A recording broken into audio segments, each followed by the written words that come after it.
নমস্কার, সবাইকে স্বাগত জানাই দুর্বার রান্নাঘরে। পুরনো বন্ধুদের জানাই অসংখ্য ধন্যবাদ, নতুন বন্ধুদের স্বাগত। আমার এই ভিডিওটি যদি আপনাদের ভালো লেগে থাকে তাহলে লাইক, কমেন্ট ও শেয়ার করবেন। নতুন নতুন নোটিফিকেশনের জন্য অতি অবশ্যই সাবস্ক্রাইব করবেন। এটা করে দেখবেন, অতি অবশ্যই খেতে ভালো লাগবে। পুডিংয়ের অল্টারনেট হিসেবে এটা করা যেতেই পারে। কড়াই আমি চিনি দিলাম, দিয়ে এটাকে আমি একটু গলিয়ে নেব, মানে ক্যারামেল করে নেব। চিনিটা গলে গেছে, এটা ব্রাউন হয়ে যাক, তারপর এটাকে আমি অফ করে দেব। আর একটু কালারটা আসবে।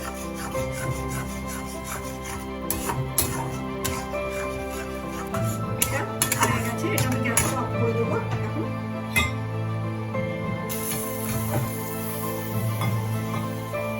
এই বাটিটায় এটাকে ঢেলে দেবো।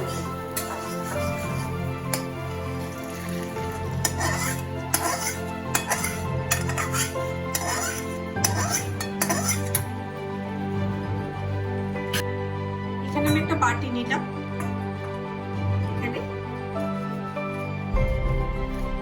কাস্টার্ড দেব।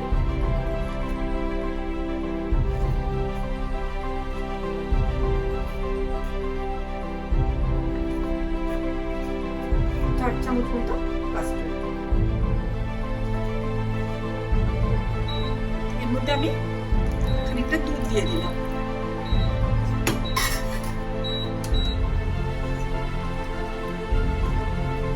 এটাকে আমি গুলে রেখে দিলাম।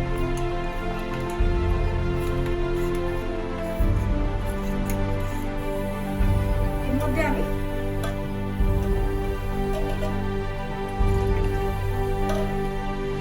তিন কাপ দুধ দিয়ে দিলাম।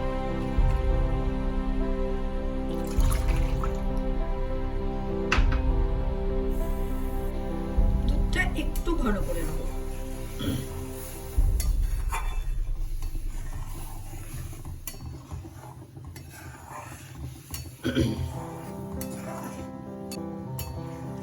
আমাদের পুডিং সাধারণত আমরা ডিম দিয়ে করি, ডিম ছাড়া ভাবতেই পারি না, কিন্তু অনেকে ডিম খান না বা নিরামিষ দিনে একটু পুডিং খেতে ইচ্ছে করলো, তো এইভাবে আপনারা পুডিংটা করতে পারেন। কোনো ডিমের প্রয়োজনই নেই এতে, এবং খেতেও ভীষণ ভালো হয়। একবার করে দেখবেন, দুধটা আর একটু ঘন হবে।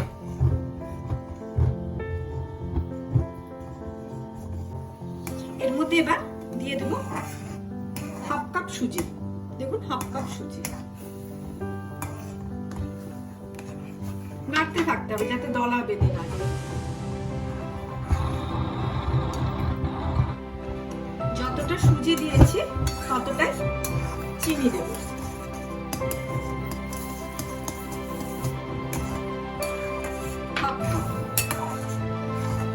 যতটা সুজি ততটা চিনি। আপনি যদি 1 কাপ সুজি দেন, 1 কাপ চিনি।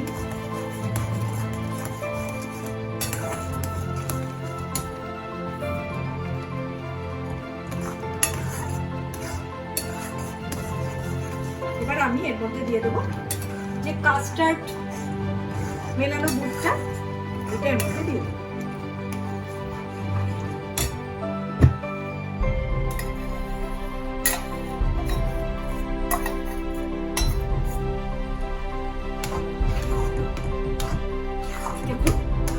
কাস্টার্ড দেওয়ার পর দুধটা একদম থকথকে হয়ে গেছে।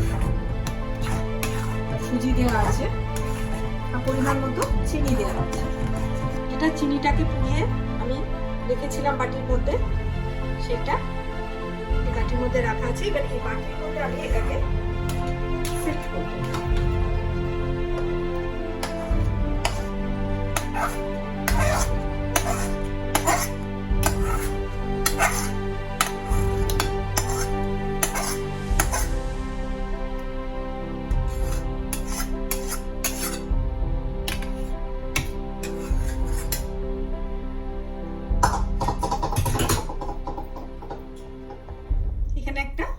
ডেকচি মতো নিলাম, একটু জল দিলাম, একটা স্ট্যান্ড দিয়ে দিলাম। এটাকে আমি বসিয়ে দিলাম।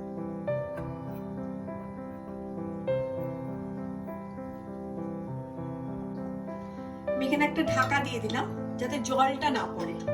তারপরে এটা দিয়ে দিলাম কাচের, গ্যাসটা অন করে দিয়েছি আর ঢাকাটা দিয়ে দিয়েছি। এখানে এখন মিনিট 10 আমি এটাকে ফোটাবো। ঠান্ডা হয়ে গেছে, ফ্রিজে ভরে রেখেছিলাম। এবার আমি এটাকে ওপেন করব, তুলবো, দেখি কি অবস্থা।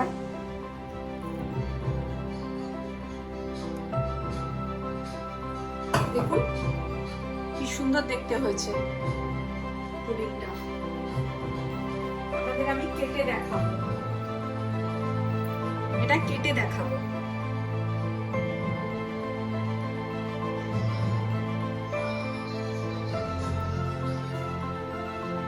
পুডিংটা দেখুন, এই যে আমি হাতে করেই তুললাম। অতি অবশ্যই একবার করবেন।